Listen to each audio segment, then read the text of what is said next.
Tras haber sido presentado en varios puntos de la geografía del país, el pasado jueves se presentó en Mérida el libro El Dios de la Lámpara de nuestro picotero Jorge Gruar, este que tengo en mis manos. Se trata de una narrativa ágil que gira en torno a uno de los productos más emblemáticos de Extremadura, como es el corcho. Con esta base, el autor nos presenta un mundo de intrigas y pasiones a través de una riquísima nómina de personajes que desarrollan su acción en el pasado y el presente, y en varios escenarios que nos transportan por Extremadura y otros lugares como su conocida Portugal, pasando por Francia, Rusia, Gran Bretaña o la lejana Australia.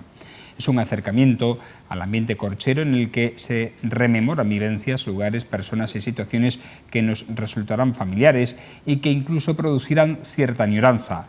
Quienes ya han opinado sobre el libro destacan su fácil lectura y la interesante historia sobre el empoderamiento de una mujer en un sector masculinizado como es el del corcho. La experiencia del autor en este mundo es utilizada para ilustrarnos notablemente sobre un producto que podría llegar a ser clave en la economía extremeña si su manufacturación se realizase en la región, por lo que conlleva de valor añadido. En fin, es la obra con la que hoy cerraremos esta temporada La Picota, alejándonos de la realidad para adentrarnos en la ficción, aunque cualquier parecido con los temas que habitualmente tratamos en este programa son pura coincidencia, ¿o no? ¿Quién sabe? Buenas noches.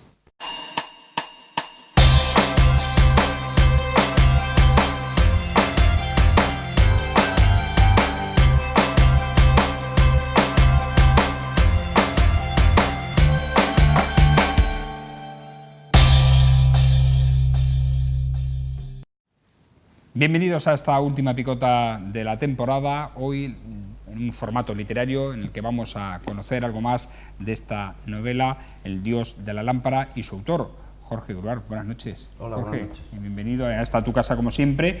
Te has hecho rogar para que el libro se presentase en la capital extremeña.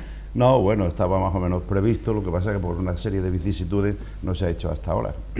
Y bueno, afortunadamente se hizo de la mano de esta librería, que es la Selva Dentro, y bueno, pues muy bien, estoy muy contento porque mi objetivo nunca fue el tema eminentemente literario, ¿no?, sino un poco el tema de sacar a relucir lo que tú acabas de decir, ¿no?, un sector tan importante como el sector del corcho, que bueno, que yo creo que en Extremadura, como tantos otros, pues continúa siendo desconocido por nosotros mismos y quizás no lo hemos sabido valorar como se ha hecho siempre desde fuera de nuestra frontera. Infrautilizado en la economía, podría ser incluso llegar a ser clave en la economía extremeña, ¿no?, este sector, y no lo es precisamente porque se va fuera. Y no lo es porque se va fuera, porque tú fíjate, por ejemplo, concretamente cuando se ha hablado del tema del boicot de productos catalanes y tal, hay una cifra que te lo dice muy claramente. En Cataluña se están embotellando casi 230, 250 millones de botellas.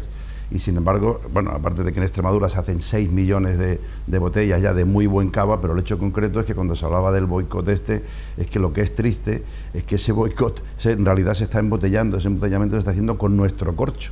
El corcho de aquí es el que está yendo a Cataluña para embotellar ese cava catalán, es decir, nosotros haciendo el boicot al cava catalán, de alguna manera estamos haciendo el boicot a nuestro corcho, ¿no?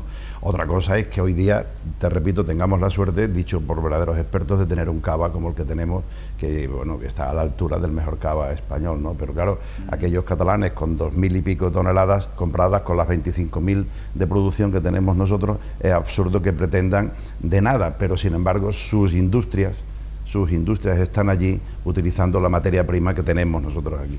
Bueno, pues sobre este libro vamos a hablar con dos personas que han estado en la presentación, también han sido protagonistas en la presentación de este libro. Antonio Vélez, buenas noches, ¿qué tal? Hola, buenas noches. Y Juan José Hernández, buenas noches, ¿qué tal? Buenas noches. Hoy en un formato distinto en el que no va a haber discusión, relajado, y en el que ambos nos van a ayudar pues a diseccionar este libro, este Dios de la Lámpara.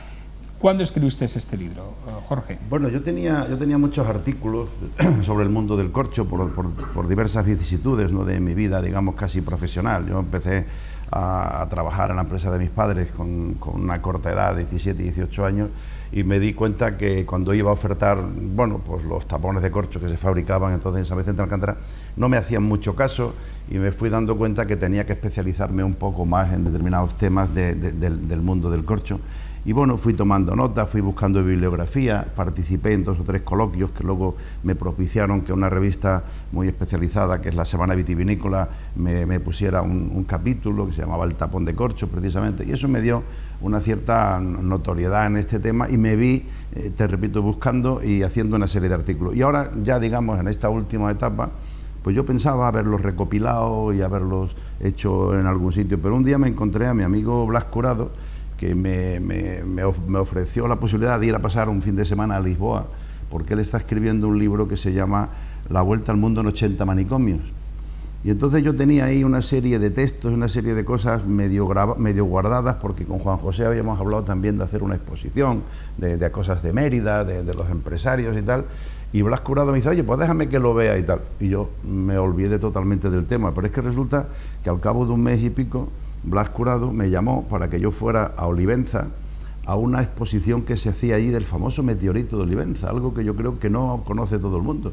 Y sin embargo, bueno, pues esta es una exposición de la familia García Soto, de una cantidad de mineras, una muy completa en todo lo que es el tema este. Y allí me presentó a una serie de señores, estuvimos en una exposición, una charla fantástica de un personaje que tengo aquí anotado porque desde entonces lo tengo muy grabado, que es don Jesús Martínez Fría, director de la Red Española de Planetología, Astrobiología y miembro del equipo de ciencia de misiones de la NASA a Marte, presidente de la Asociación Internacional de Geoética, instructor de astronautas del programa ESA y del vicepresidente de la Comisión de Ciencia y Tecnología para el Desarrollo de la ONU. Entonces yo allí conocí a este señor que dio una charla sobre el tema de los meteoritos y luego, pues bueno, había como una especie de pisco labis a tomar una copa y ya le dijimos a Blas, oye, que nos marchamos. Pero Blas me dice, no, ven que te quiero presentar a mi cuñado. Y me presentó a su cuñado, y su cuñado es José Javier Soto, que es notario en Tenerife, vicepresidente de la Fundación Derecho y Discapacidad de España, pioneros en el desarrollo de talleres para estudiantes con discapacidad sobre meteoritos y fósiles, y creador del grupo de geoética y su integración en la Red Iberoamericana de Astrobiología. Entonces me presenta a este joven, José Javier Soto, y me dicen que quieren hablar conmigo. Digo, bueno, pues ya me diréis. Dice, no, bueno, es que queremos hablar contigo de temas del corcho.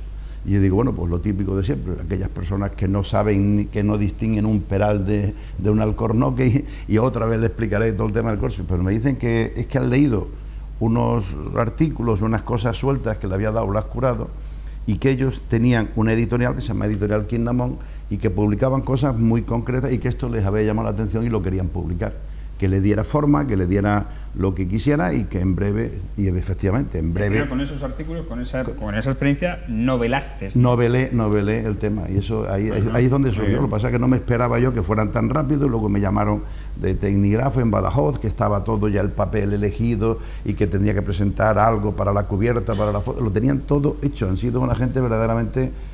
yo me he quedado sorprendido, y no es solo eso, sino que ahora me hablan de que hay una segunda edición prevista, porque dice que en la zona donde ellos han tocado esto, ellos tienen esta editorial y le han elegido 2 libros, uno sobre el laurisilva, que es una planta muy conocida en Tenerife, y que ahora tienen una distribuidora que quiere trabajar a través del Corte Inglés. Bueno, pues muy bien, o sea que habrá segunda edición, por tanto. Una segunda edición. Corregida.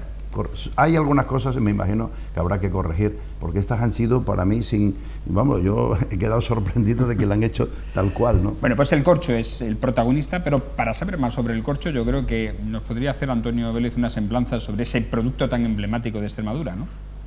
Bueno, yo me gustaría hablar de la novela, pero no obstante, el corcho es un factor de desarrollo histórico muy importante, y Mérida tuvo su explosión final con la familia Fernández López, la famosa corchera extremeña, los camiones Cores por toda la región, y explotando y transformando un producto en laminado. Sobre todo aquí fue tema de corcho decorativo básicamente, aunque en otros lugares estaba el tema de taponería, sin obviar que sobre ese producto del Quercus uber, una quercínea.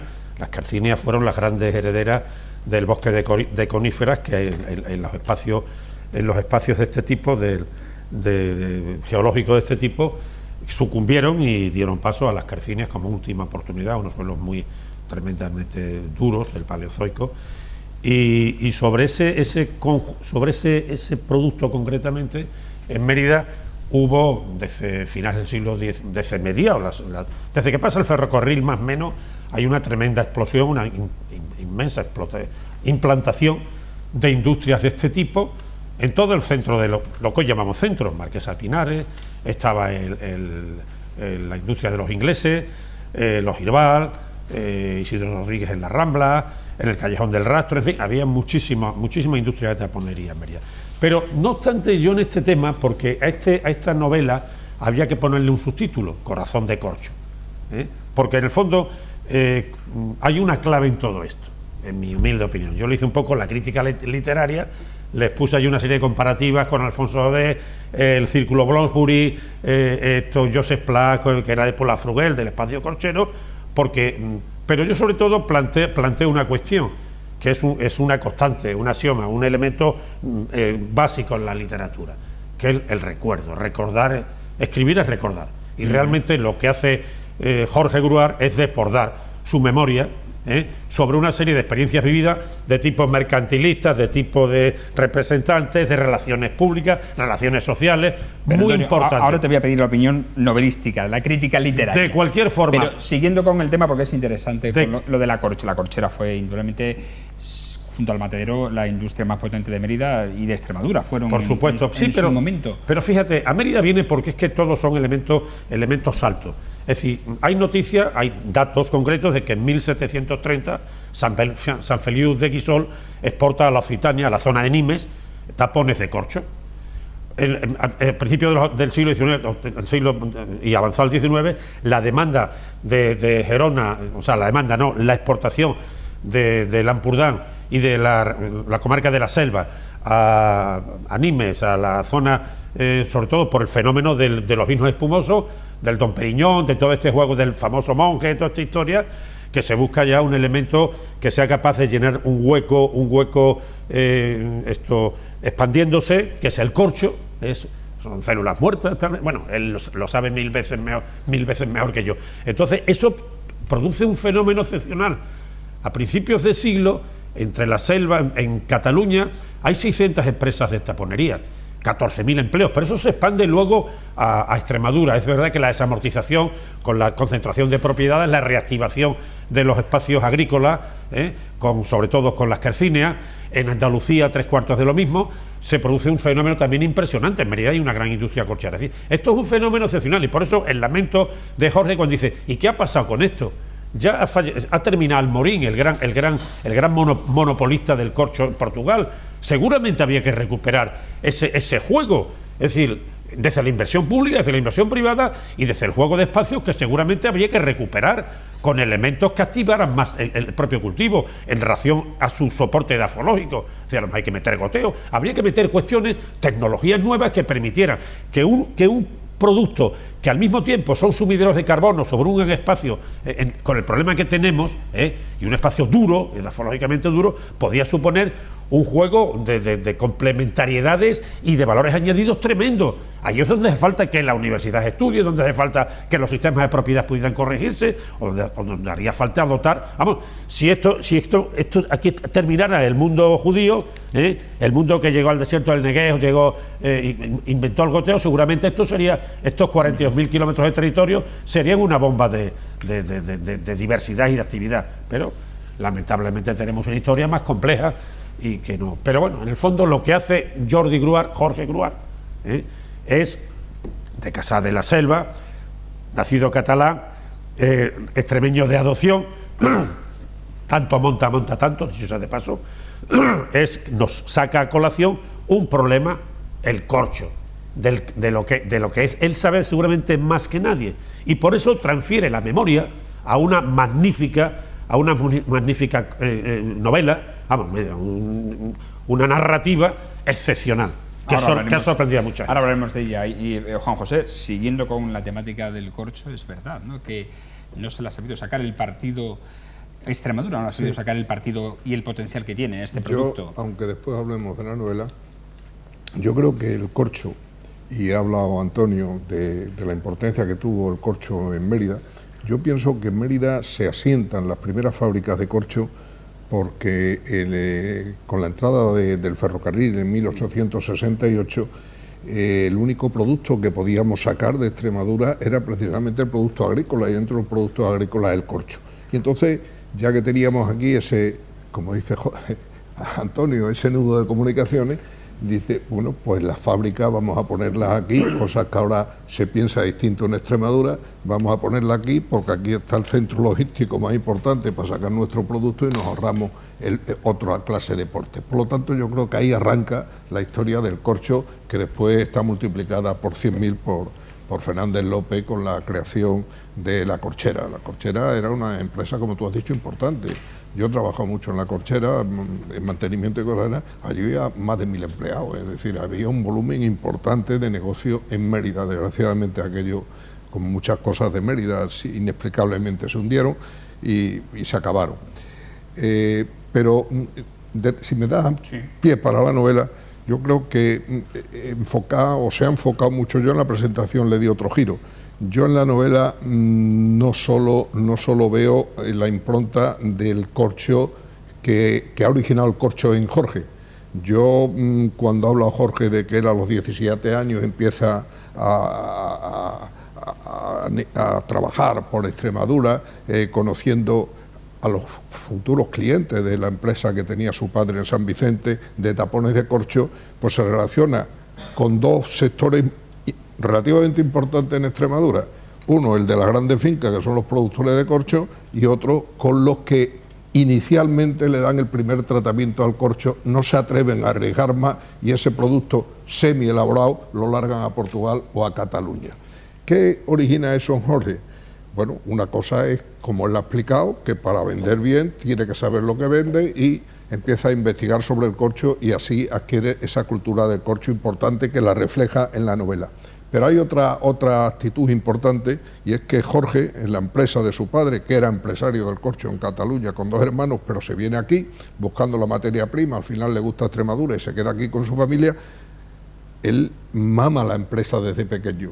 Ve los problemas que tiene la empresa, las satisfacciones que da la empresa, el riesgo controlado que se corre, y se hace empresario. Y entonces yo creo que en el libro, que adorna o envuelve todo en el corcho, hay un mensaje subliminal de quejío, de decir, ¿cómo estamos así? ¿Por qué estamos así desde hace tanto tiempo?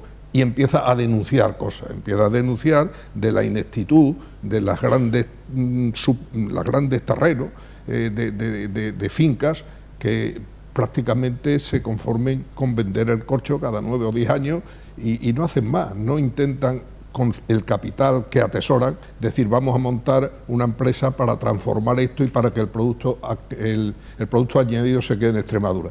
Entonces, eso es lo que le duele a Jorge y le hace meterse ya no solo en el mundo del corcho de vender, de empresa, sino el de organizaciones empresariales. Y así entra poco a poco, no voy a decir los nombres porque es muy pesado, en una serie de organizaciones que intenta defender que todo aquello que se pudiera producir en Extremadura pues se produzca aquí. Es decir, y aquí antes de acabar quiero hacer un apunte, que es que, como está Antonio aquí, el otro día, como soy uno de los miles de meritenses que ve esta televisión, pues estaba viendo un programa distinto del que yo entro, porque ese ya me lo sé.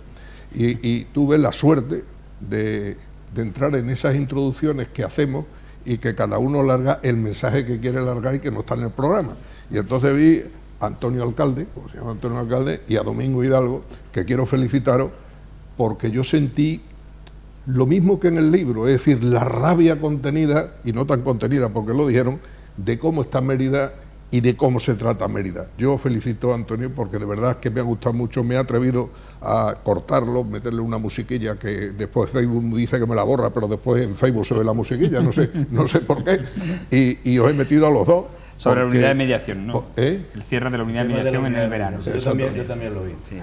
Bueno, Jorge, entramos en la novela. Me gustó mucho. Te pido capacidad de síntesis. En un minuto, la sinopsis de la novela, ¿cuál sería? Del Dios de la lámpara. Es que yo creo que es un poco el resumen de lo que ellos dos han dicho, ¿no? Porque yo cuando me pongo a escribirla, cuando me dicen estos señores que de escribirla, pues yo trato de buscarme unos personajes y luego tengo la suerte de que en esos días, pues según voy conociendo a determinadas personas, me van surgiendo personajes. De ahí que hay algunos que son personajes reales. Yo estaba con mi sobrina un día, que estaba con unas amigas suyas en Cáceres, hablando de que las antiguas alumnas de las Carmelitas se iban a reunir y tal, y de ahí saqué, porque yo me acuerdo cuando yo era pequeño, iba con mi padre... ¿Todos los personajes están basados en personajes reales? Casi todos están basados en personajes reales, y luego algunos de anécdotas familiares que me han ocurrido a mí, y luego algunas experiencias. Hay una experiencia muy bonita que toca a Mérida, que es la experiencia de la finca de María Isabel Mijares. María Isabel Mijares hacía una fiesta que se llamaba la Fiesta del Cordero, donde traía siempre a lo mejor del mundo vitivinícola. La gente traía su vino y tal, y ahí recuerdo yo que apareció un personaje que se llamaba Máximo Galimberti, con un Rolls Royce amarillo y con un chofer negro, me acordaré de toda mi vida. Yo el Rolls Royce ahí lo he puesto blanco para que no se parezca tanto. Entonces es un poco la historia de este italiano, que os acordaréis que creó aquel club de vinos que se llamaba Vino Selección, ¿no? Pero una de las cosas que quería destacar es que cuando yo me pongo en la época aquella mía, yo descubro que nosotros tenemos algo verdaderamente que no tiene nadie, que es el corcho. El corcho, hay datos que son verdaderamente elocuentes. Tú piensas que la palabra célula existe porque la sacó a relucir un señor que se llama Robert Hooke. Robert Hooke fue el inventor del primer microscopio, y se le ocurrió la palabra célula porque vio un trozo de corcho al microscopio, cosa que yo recomiendo a quien quiera. Es una preciosidad ver el corcho en un microscopio.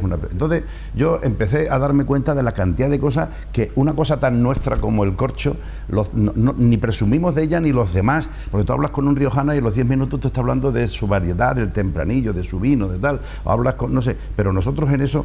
Y yo me fui dando cuenta, sobre todo, que precisamente María Isabel Mijares era presidenta de la Denominación de Origen de Valdepeñas, y me llamó un día para dar una charla, porque los catalanes no querían decir los productos que utilizaban para el lavado de tapones. Yo lo digo todo, no te preocupes. Yo fui para allá, que fue cuando la conocí, y me di cuenta que había mucha gente que quería saber sobre el mundo del tapón de corcho. Y mucha gente, porque también entonces, que fue cuando tuvo ese, gracias a Dios, ese protagonismo que bien ha dicho Antonio, que es el de la corchera, don José Fernández López, y luego su hijo Luis Carlos, que es con quien yo tuve más relación, era el momento donde aparece el mundo de la normativa. Es el momento que entramos en el mercado común, es en el momento donde nos obliga el Ministerio de Economía, de Agricultura y de Industria a crear lo que es el Comité Nacional Asesor del Corcho. Entonces en San Vicente nos obligan a constituirnos en una asociación para agruparnos los propietarios de Monte y Alcornocal y los industriales. Y entonces se crea ASECOR, que se nombra presidente a mi padre por unanimidad, pero a mi padre se le nombra el mes de julio, y el mes de agosto muere prácticamente sin tomar posesión. Entonces yo pongo el cargo a disposición y me nombran a mí presidente de ASECOR. Entonces yo viví todo ese proceso de lo que es la normativa, y vivimos, por ejemplo, que ibas ya a una bodega y había algunos enólogos que te decían, bueno, ¿y esto con qué control de calidad? ¿Y esto qué normativa? Y claro, estábamos verdaderamente en pañales. Entonces yo me reuní con unos enólogos muy conocidos, que luego se han hecho famosos, fíjate si es curioso, en Zaragoza, Jesús Navascués y Bordejé, y les pregunté, ¿cuál sería el control de calidad ideal para vosotros? Entonces me decían, bueno, tendría que ser una cosa en el aspecto microbiológico, bueno, solo con hongos, aerobios y levaduras, y en el aspecto físico-mecánico, pruebas de torsión, de tracción, bueno, yo tomé nota, pero claro, aquello era imposible en Extremadura, donde la universidad estaba verdaderamente incipiente. Y ahí yo, sin querer, bueno, pues me apunté a unos cursos de enología, hice una serie de másteres en aquella época. Entonces llegué a tener una cierta experiencia hasta tal extremo de que ya me invitaban a dar conferencias y a dar charlas. Y fui destruyendo toda una serie de mitos que había sobre el mundo del corcho, porque ya se me llamaba. Yo he estado, por ejemplo, una cosa curiosísima, he estado haciendo unos estudios para una empresa del grupo Chivas, un grupo americano, porque querían vender, compraron la bodega que se llama Bodegas Palacios en La Rioja, y entonces en Londres, tú fíjate en Londres cogieron toda una cosecha de determinado tipo de vino y fueron demostrando y me dijeron que yo les escribí un artículo para poder demostrar que quitaban, por un sistema Kruber, que se llama un sistema de nitrógeno, entonces quitaban el tapón de corcho y volvían a ponerle otro, porque querían que yo defendiera la teoría de que un tapón de corcho como mínimo garantiza la bondad del vino como mínimo 20 años. Es decir, tú me das la botella, yo por el sistema Kruber te quito este y tal. Entonces, estábamos en un mundo totalmente diferente. En Extremadura, como bien dice Juan José, nos estábamos limitando a coger y mandar la materia prima, pero en mi caso era una excepción.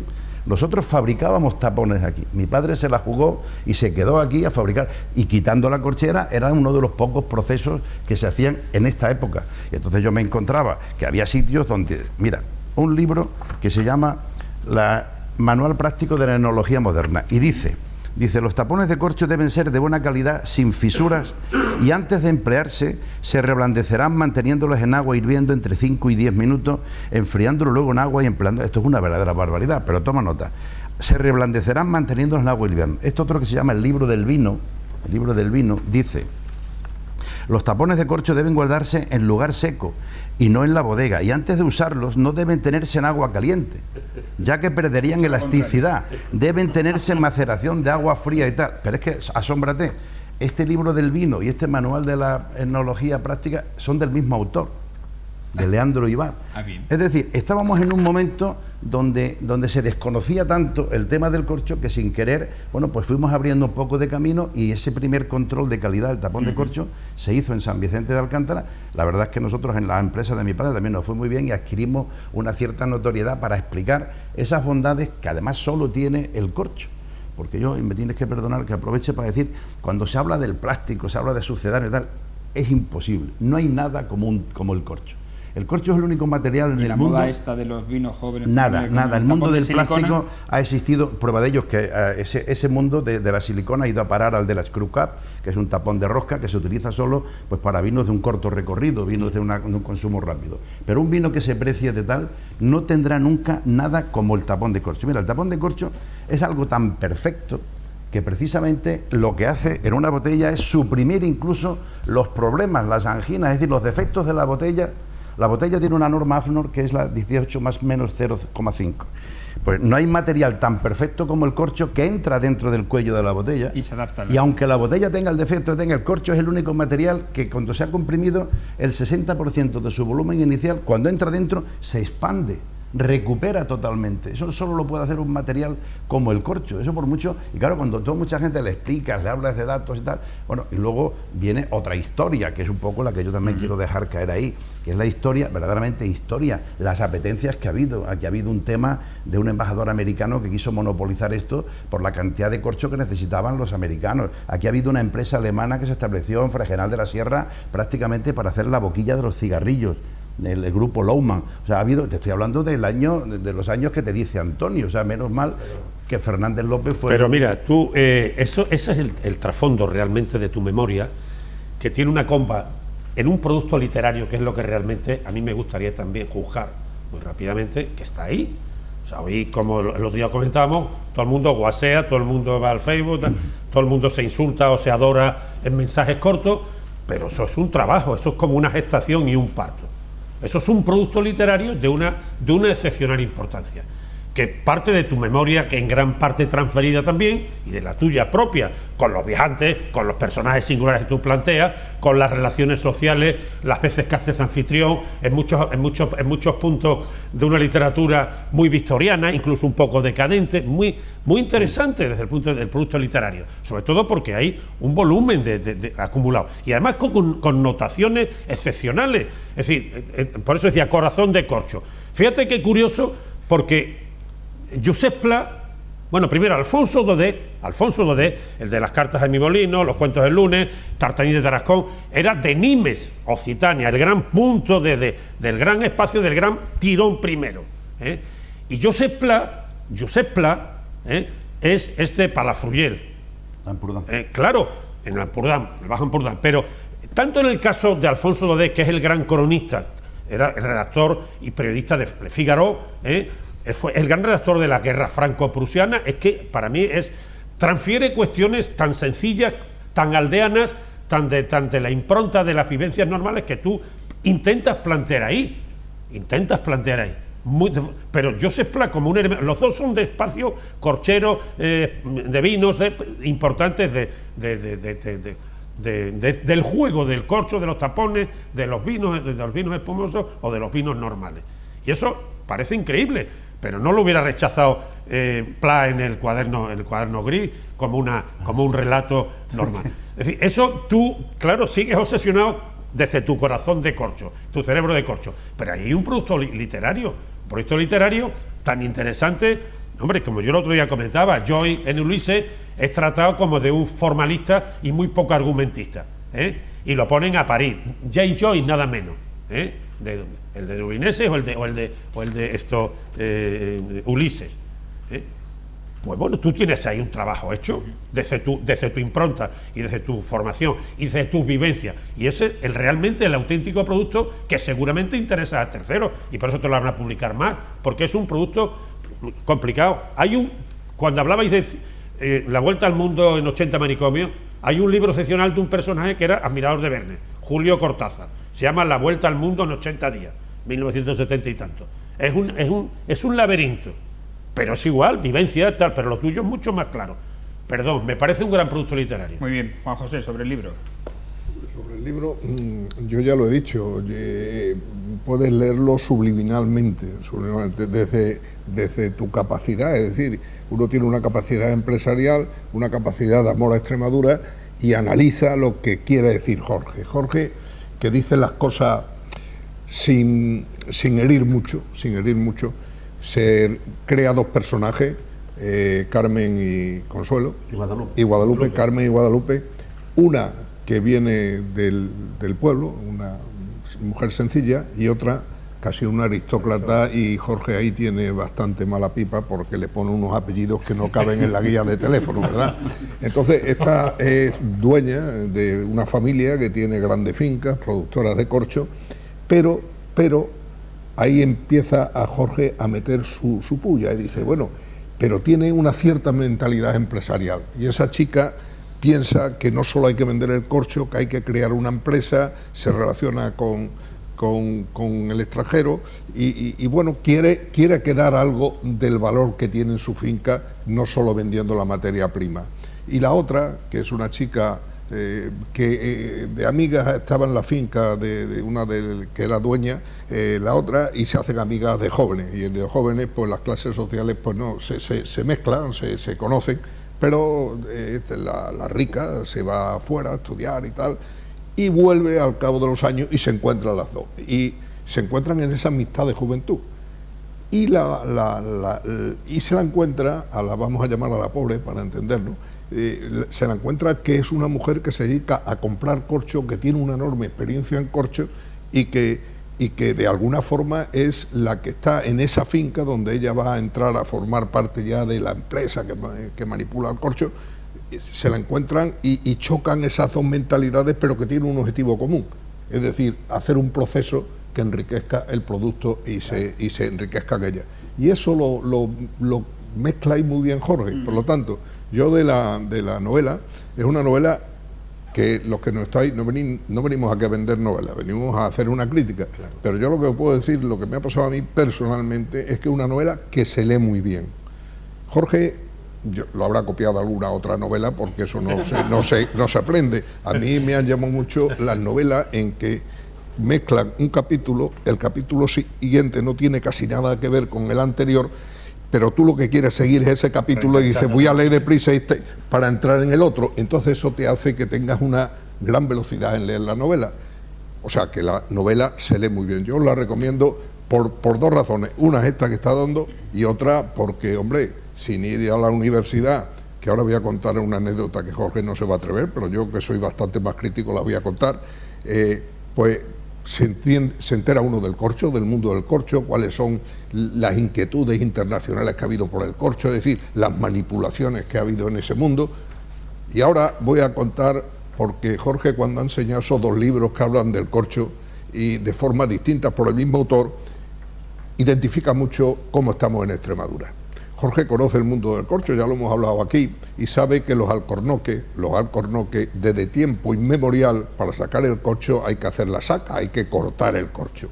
Bueno, pues eso que se sabe en Extremadura de hace un montón de años, que es una cultura popular y cierta. Jorge fue un día a la Universidad de Extremadura y allí en un platio central pues había un alcornoque, y Jorge, que lo ve, y el alcornoque no lo habían desnudado en su vida, se extraña, dice, hombre, estos alcornoques, por cierto, en la Asamblea de Extremadura ahí también hay algunos que tampoco se ha desnudado en su vida. y dice, bueno, este alcornoque se va a morir, porque es que, por ejemplo, el agua cuando llueve discurre y al final abajo del todo el alcornoque se empieza a pudrir y se muere. Bueno, pues en principio iba a dar una clase magistral allí, iba a llevar unos cortadores que lo pagaba él para en la universidad decir cómo era la saca y se encuentra con que hay un ecologista del departamento no sé qué que dice que eso no se puede hacer porque ese alcornoque lo ha plantado él, y hacer la saca es matar el alcornoque.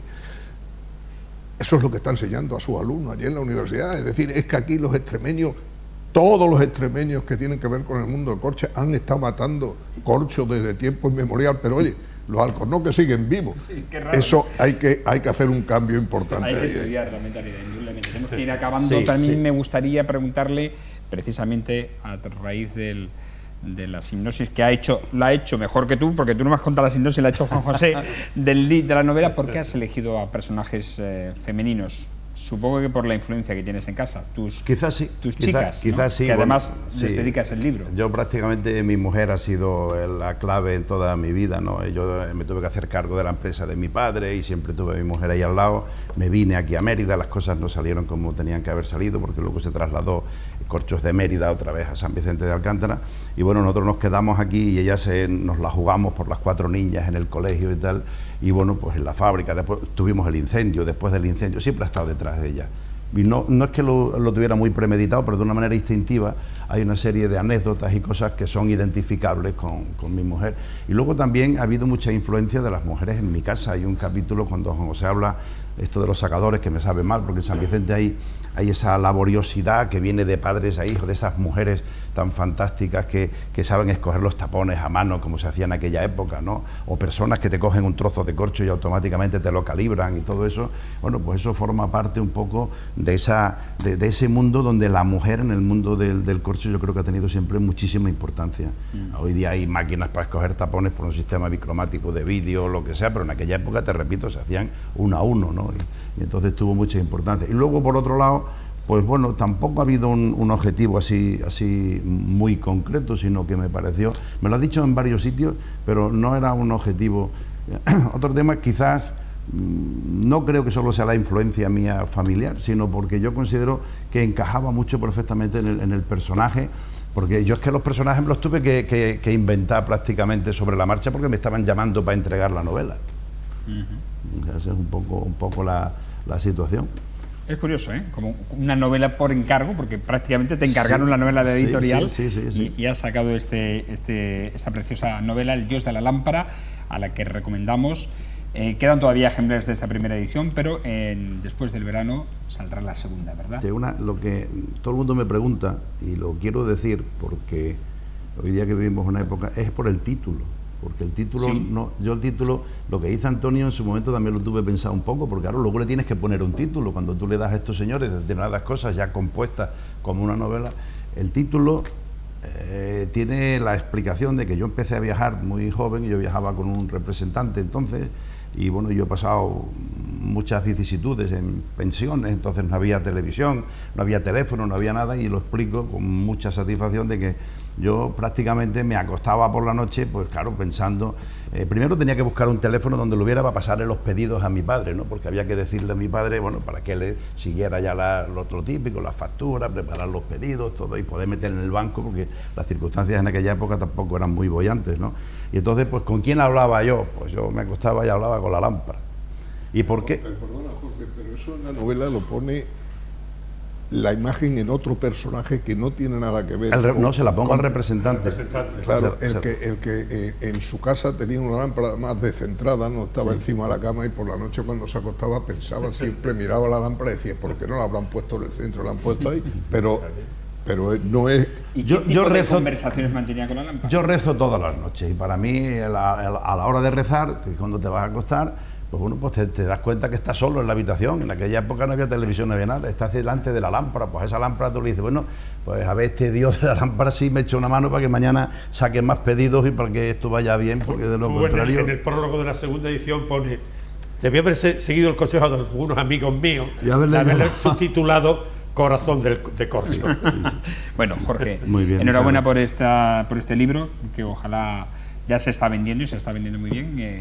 Ya ven ustedes que se está preparando la segunda edición y te animamos a que sigas en este camino, en este recorrido. Muchísimas gracias a vosotros por este acto tan entrañable, ¿no? Yo nunca pensé en escribir nada, o sea que yo siempre pensé lo que dice Juana, curioso lo que dicen ellos, ¿no? En recopilar y en poder sacar todo esto, porque yo pienso que el corcho es una de tantas y tantas cosas que tenemos en Extremadura, de la cual los extremeños no sabemos presumir de ella ni sabemos sacarle partido. Y vete a saber tú la cantidad de cosas que deberían ser manufacturadas en esta región, porque tenemos gente, tenemos capacidad y sobre todo tenemos materias primas para poder hacerlo. Ciertamente. Gracias y enhorabuena. A vosotros. Gracias a Juan José Hernández y gracias a Antonio Vélez. Un placer. Nos vemos ya la próxima temporada, porque aquí cerramos ya la picota. Volveremos después de la feria, a mediados del mes de septiembre, de nuevo a analizar la jornada, a analizar la actualidad, como siempre bajo el prisma y la opinión de diferentes personalidades. Hasta entonces, buenas noches y feliz verano. Disfrútenlo.